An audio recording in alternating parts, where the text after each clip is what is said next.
I pledge allegiance to the flag of the United States of America and to the republic for which it stands, one nation, under God, indivisible, with liberty and justice for all. Now you may be seated. Good morning, Dozier. It is Tuesday, February 11th, 2013. We're having chicken nuggets for lunch, and it's day 3. Now turning over to Natalie with PTA News. Mr. Miller's class is the class of the week this week. Now turning over to Maria with weather. Today is going to be really cold. It's going to be in the teens, and it's going to be indoor recess. Now turning it over to Emily with world news. For the medal scores for the Olympics, Canada has 9 medals, Netherlands has 7, Norway has 7, and the USA has 6, and Russia has 3.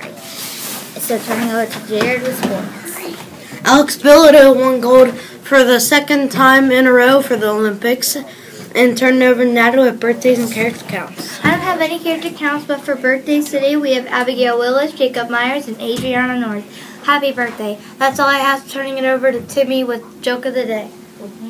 I don't have a joke. I don't know. I don't use my joke. Knock, knock. Who's Epic fail. Have a great day.